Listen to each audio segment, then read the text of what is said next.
مہاراشٹر میں T E T امتحان 19 جنوری کو منعقد ہونے جا رہا ہے۔ اس کی رہنمائی کے لیے ورکشاپ کا انعقاد عمل میں آیا۔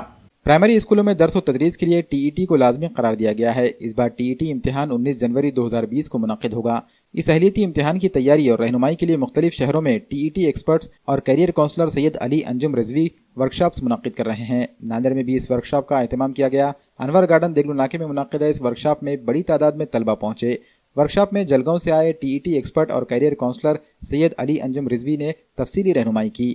آخر میں سوالات و جوابات کا سیشن بھی رکھا گیا۔ ناندیڑ میں اس ورکشاپ کو محمد صابر عرف بابوراج، محمد زبیر احمد اور محمد علی و دیگر نے منعقد کرنے میں اہم رول ادا کیا۔ مہاراشٹر سرکار نے پوری ریاست میں پرائمری ٹیچروں کی بھرتی کے لیے ایک بہت ہی اہم امتحان کا آغاز کیا ہے۔ اس کا نام ہے ٹیچر ایلیجبلٹی ٹیسٹ، یعنی معلم اہلیتی امتحان۔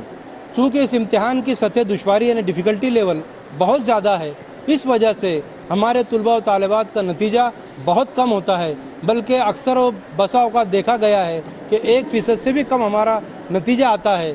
اسی بات کو مد نظر رکھتے ہوئے کچھ لوگوں نے اس میں ناندیڑ میں بڑا انیشیٹو لیا اور انہوں نے بڑی محنت کی اور یہاں پر مجھ جیسے ایک شخص کو بلایا۔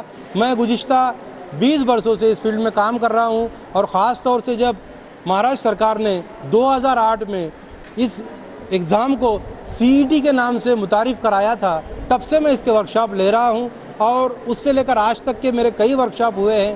اور ورکشاپ میں نصاب تعلیم، کوشچن پیپر کا فارمیٹ اور سوالات کا نہج بتاتا ہوں کہ سوالات کس طرح آتے ہیں۔ اور بڑی خوشی کی بات ہے کہ ناندیڑ کے بیدار لوگوں نے بھی آج یہاں پر مجھے بلایا اور کافی تعداد میں بچے یہاں پر موجود تھے۔